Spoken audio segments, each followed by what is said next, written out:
Y entramos en la fase de los relatos curiosos, en definitiva, las historias peculiares, esas historias peculiares que nos trae cada semana mi queridísimo compañero y sin embargo amigo, siempre repito la misma expresión, pero bueno, cuando las cosas son ciertas hay que reiterarlas, ¿no? Más vale eso que una mentira mil veces dicha, ¿no? Vamos a evitar a Goebbels. Mi queridísimo compañero y sin embargo amigo, Tony Cruz. Muy buenas noches, Tony. ¿Qué tal, Rafa? ¿Cómo vamos? Pues ahí vamos a meternos de lleno. Hoy regresamos un poquito al fútbol, pero, pero he de decirle a la gente, si no es apasionada del fútbol, aunque normalmente siempre hemos enlazado el deporte rey con otra, bueno, con otra historia, con otros asuntos, hoy va a ser todavía más apartado del fútbol, porque vamos a hablar además de un momento bastante complicado para Europa, que parece que se ha olvidado. Bueno, no voy a describir más. Tony, si te parece, hacemos un poquito de contexto. Nos vamos a los Balcanes, Yugoslavia, año 99, pero vámonos, si te parece, un poquito antes. Sí, bueno, ahora mismo todos tenemos en mente la guerra, el conflicto que hay entre Ucrania y Rusia, que parece no tener fin y que además, pues bueno, por desgracia cada vez se va extendiendo más. Ahora parece que Bielorrusia también, aunque no se ocultaba que ya estaba colaborando con Rusia, también se va a meter directamente en esa guerra. Pues bueno, cuando se habla de Ucrania y se habla de Rusia, generalmente se tiende a decir, lo dicen desde las propias instituciones e incluso también desde muchos compañeros de medios, que es el conflicto bélico más importante en Europa desde la Segunda Guerra Mundial. Y tienden a olvidar todo lo que sucedió en los Balcanes en los años 90, que fue una guerra brutal que involucró a hermanos, a personas que hasta años antes habían compartido no solo un país, sino sentimientos y demás, y que, bueno, por culpa de la radicalización de sus respectivos nacionalismos, algunos más que otros, pero bueno, todos igualmente censurables llevados hasta el paroxismo, pues acabaron a tiros. Y bueno, dentro de ese contexto, pues quizá la parte más olvidada de la historia es la del lado serbio, porque generalmente en todas las guerras, bueno, se dice que la historia la escriben los vencedores, ¿no? Y durante todo ese conflicto, pues se quiso vender o catalogar de malos a unos y de buenos a otros, ¿no? Evidentemente en la guerra hay crímenes y hubo criminales de guerra en el lado serbio, y también los hubo en el lado croata y en el lado bosnio, en todos lados hubieron, pero se suele señalar o se suele enfatizar el lado de los que ganaron, en este caso, bueno, claro, la OTAN y todas las demás naciones de la zona que consiguieron cimentar su independencia, Croacia, Eslovenia, Bosnia, y a la postre también, bueno, Montenegro y a Macedonia y a la postre también Kosovo. Y de esta parte, la de Kosovo es lo que va un poco la historia, ¿no? Porque ya en el 99, y ahora ya si quieres me pregunta, la OTAN decidió bombardear cuando Serbia estaba en litigio con Kosovo, reivindicando que esa zona pertenecía a Serbia, pues decidió bombardear las instalaciones de Belgrado, determinadas instalaciones de Belgrado, por ejemplo, la sede de la Radio Televisión Serbia, y bueno, eso lo catalogó Amnistía Internacional como un crimen de guerra, ¿no? Y llegó a decir en ese informe que aunque la OTAN creyera que era un objetivo legítimo, el ataque fue desproporcionado. Es decir, que en ese contexto, como se puede ver, la OTAN también cometió atrocidades que evidentemente pues, fueron dado del lado de la balanza o del lado de la historia en la que estamos nosotros, pues fueron deliberadamente eclipsadas u ocultadas por los, por los medios de comunicación occidentales, ¿no? Fue conocido como Fuerza Aliada y lo que querían era acabar con un régimen absolutamente tirano y militarista como era el de Milosevic, pero también para cimentar la independencia de Kosovo, una independencia que también podría discutirse mucho, porque en honor a la verdad, bueno, pues de hecho España no reconoce a Kosovo, como ya sabes, pero bueno, esa es otra historia.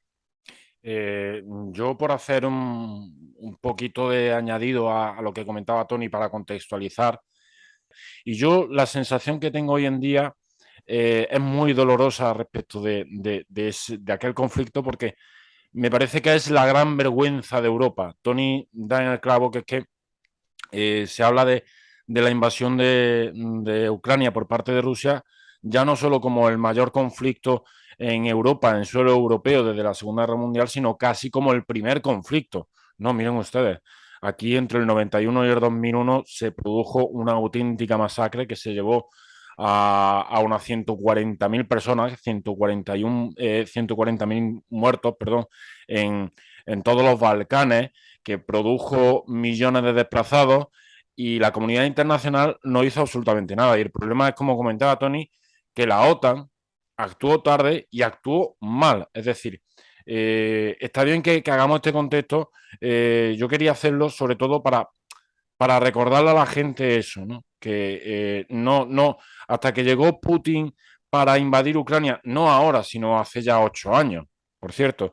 Eh, Eso de que habíamos vivido en una paz absoluta, no había habido ningún conflicto, es mentira. Y por recomendar, pues, por ejemplo, Territorio Comanche de Arturo Pérez Reverte, el libro fantástico también adaptado al cine. Henry González creo que también habla de ello en Memorias Líquidas. En fin, hay mucho escrito y mucho hecho sobre ello para que la gente se pueda informar. Y Tony Cruz, ahí lo enseña, nos va a hablar ya en el año 1999, nos vamos ya a ese año 1999, en el que la OTAN empieza a bombardear muy duramente la parte serbia de Yugoslavia, sobre todo Belgrado. Por cierto, había un español al frente de la OTAN en ese momento, duró unos meses, hasta a partir de ese momento, que fue Javier Solana. Hola, Ana. Nos vamos a Belgrado, 1999, fútbol de promedio. Ahí has mostrado un libro que yo creo que es un poco Sí. el que te aporta la historia. Bueno, es un libro muy interesante, Dios, Patria y Muerte, de Diego Mariottini, que cuenta un poco, en realidad se centra sobre todo en una figura que es clave en los Balcanes. Un poco, digamos que es un icono de lo que pudo ser esa época en esa zona, ¿no? Habla de Arkan, Zeljko Ragnatovic, que es una figura que a lo mejor los aficionados del Atlético de Madrid la recuerdan, aunque parezca raro, porque fue capaz de hacer campeón de liga en el año 97-98 a un equipo modesto de Belgrado, el Obilic, y se llegó a sentar en el palco del Calderón junto a Jesús Gil, porque le tocó en una eliminatoria de UEFA, de UEFA fue, al Atlético de Madrid, y claro, pues él fue tan contento al palco, ¿no? Era un criminal de guerra, evidentemente, un jefe militar de la zona, paramilitar, evidentemente.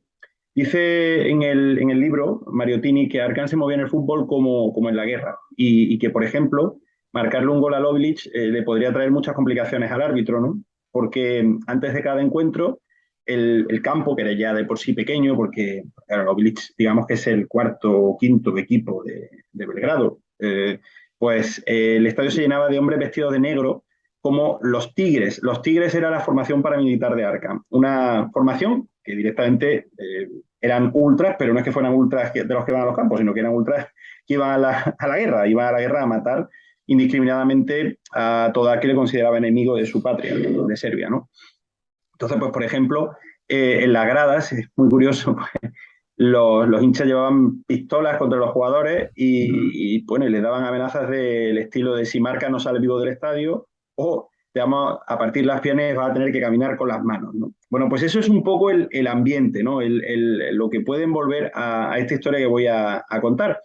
Porque bueno, estamos hablando de guerra, estamos hablando de conflictos, estamos hablando de los bombardeos del año 99 y estamos hablando de que en la temporada esta 98-99, que fue justo antes de que empezaran los bombardeos, el Partizan ganó el torneo, de ese torneo ganando, empatando al Maracaná 2-1 y así superando al Obilic esa última jornada. Y después de esa jornada los jugadores serbios de todo el fútbol mundial promovieron una huelga contra los bombardeos que se estaban llevando a cabo en Serbia. Entre ellos, pues bueno, 6 caras muy conocidas del fútbol español: Mijatovic, Jokanovic, Jorovic, Nad, Brenovic y Stankovic. Todos esos se negaron a competir. Y es curioso que en ese contexto también las dos selecciones, Yugoslavia y todas las selecciones de esta zona, todavía Yugoslavia, ya no existe Yugoslavia, pero la que era entonces Yugoslavia, que era Serbia eh, y, no sé, y Montenegro, se midieron en la fase de clasificación para la Euro y fueron los plávilos que dejaron fuera al equipo croata, que curiosamente habían sido tercero en el Mundial del 98, ¿no? Bueno, pues en este contexto, ya una vez puesto todo en antecedentes, llega el 7 de abril del 99. Insisto, bombardeos sobre Belgrado por el litigio que tienen con los kosovares, por la independencia o no de esa zona, que para ellos Kosovo si hablas con un serbio, para ellos Kosovo es como Castilla. Volviendo al tema, el 7 de abril del 99 era miércoles santo, para ellos una celebración más importante que cualquier otra, para los ortodoxos, porque los serbios son ortodoxos. Y bueno, la religión ortodoxa es una de los nexos de unión entre distintos pueblos, al igual que el cirílico. Los rusos, los búlgaros, los serbios y los griegos comparten los griegos no tienen cirílico, tienen su propio alfabeto, pero todos esos países comparten esa religión, la ortodoxa, ¿no? Y se puso una circunstancia muy curiosa porque el presidente de la ECA de Atenas, que se llamaba Dimitris Melissanidis, decidió fletar en esos tiempos tan complicados una expedición para celebrar un amistoso en Belgrado ante el Partizan mientras caían bombas.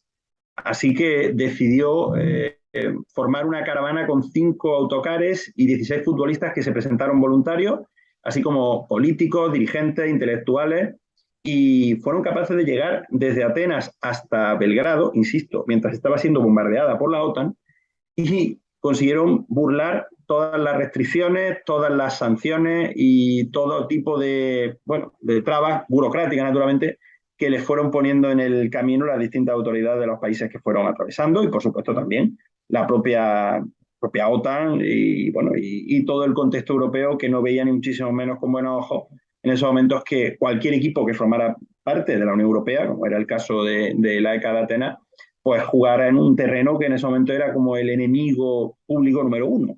Serbia era visto un poco menos que como el anticristo por la comunidad internacional, ¿no? Por lo menos por la comunidad internacional de la que España y Occidente está de lado, ¿no?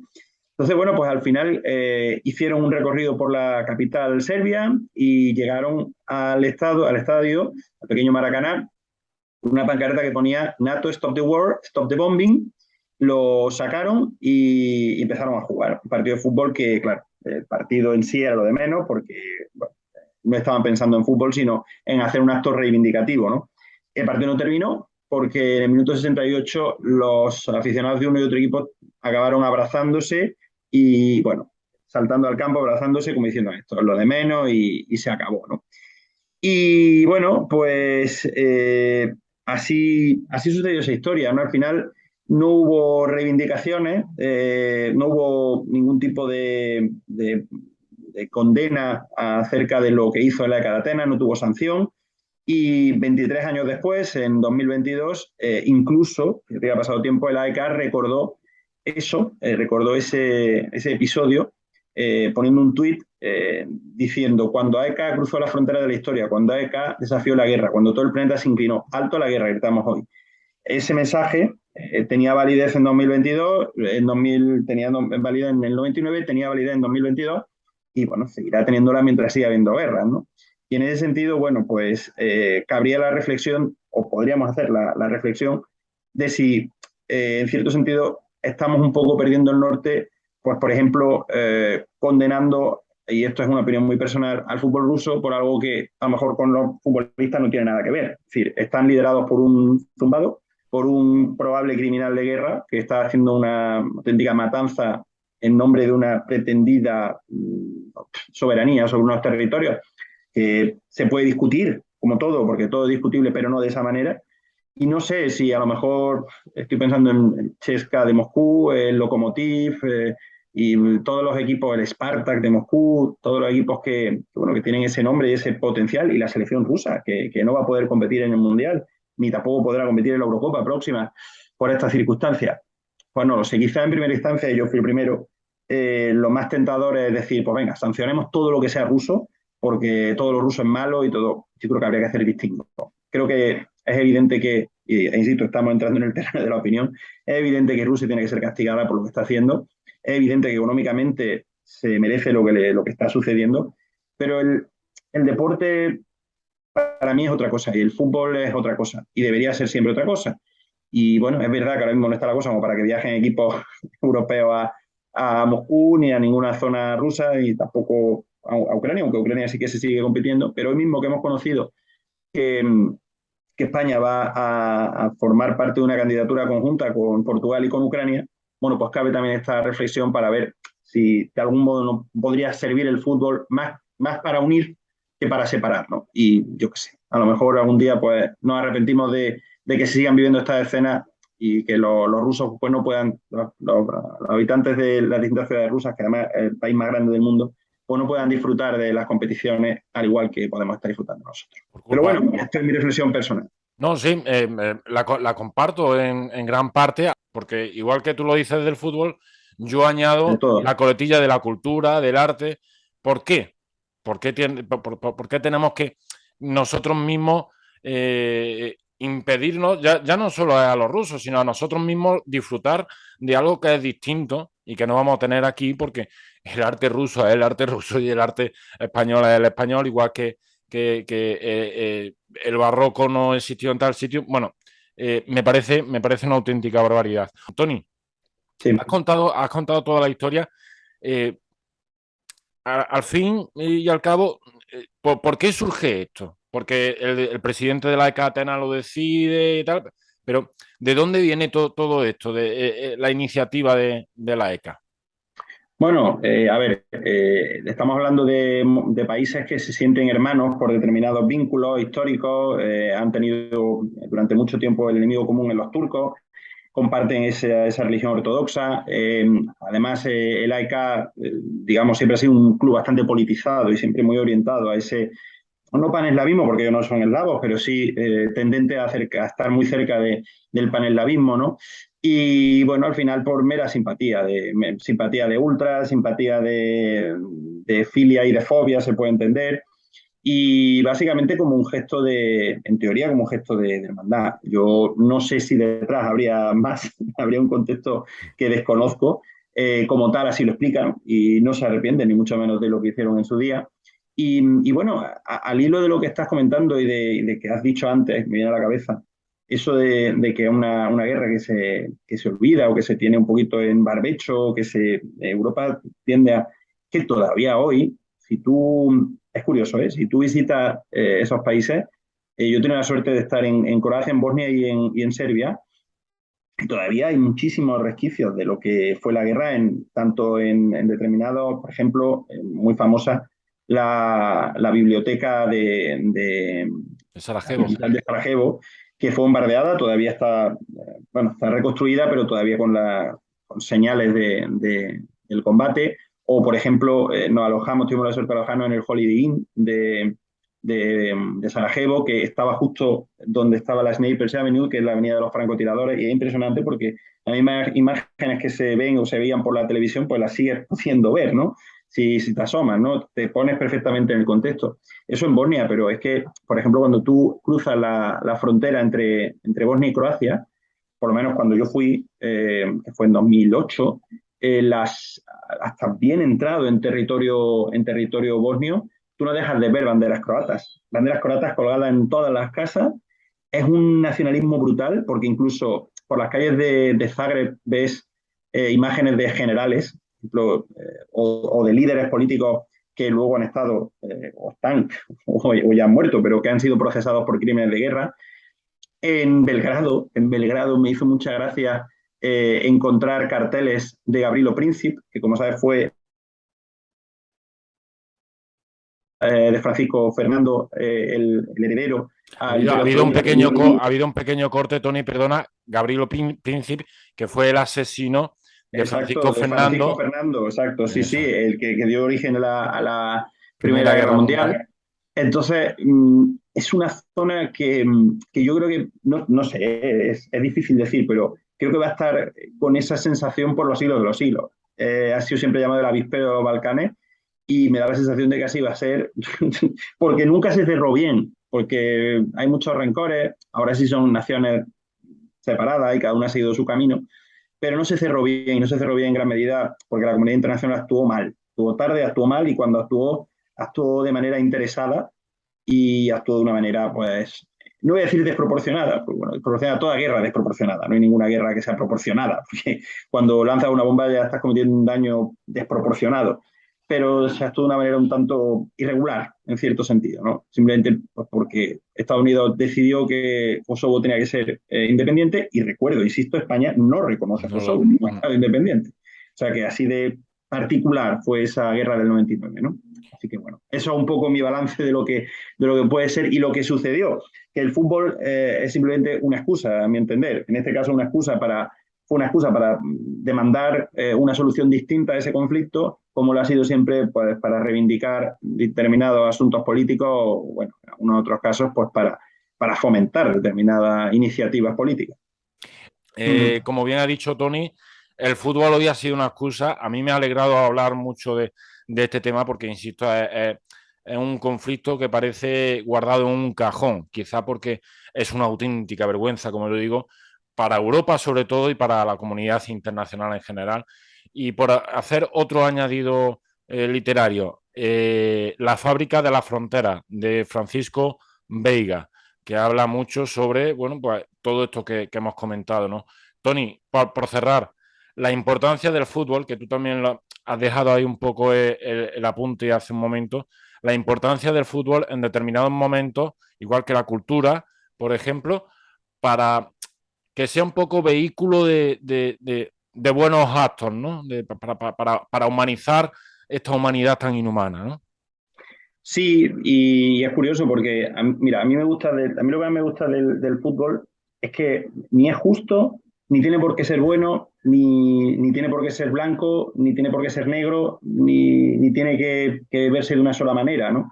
Y lo mismo que hemos contado una historia, que bueno, que estamos hablando de un equipo que arriesgó incluso su vida, como fue los componentes de la ECA de Atenas, por disputar un partido amistoso y reivindicar su postura contraria a la guerra.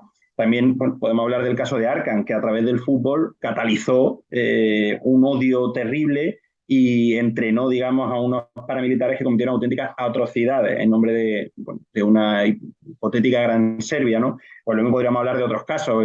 La guerra de los Balcanes arranca, bueno, arranca, no arranca, pero tú tienes su origen en un partido entre Estrella Roja y Dinamo de Zagreb, muy famoso que ilustra precisamente este arranque del libro, esta portada del libro, en el que acaba Boban golpeando, con Emil Boban, golpeando, que entonces estaba en el Dinamo de Zagreb, acaba golpeando a un policía, a un policía serbio en el campo de la Estrella Roja de Belgrado, en un derbi terrible que digamos que era como el principio de la guerra, como lo que sucedió entre El Salvador y Honduras en ese partido del que habla Kapuscinski, pues algo parecido sucedió en ese partido entre Estrella Roja y Dinamo de Zagreb, ¿no?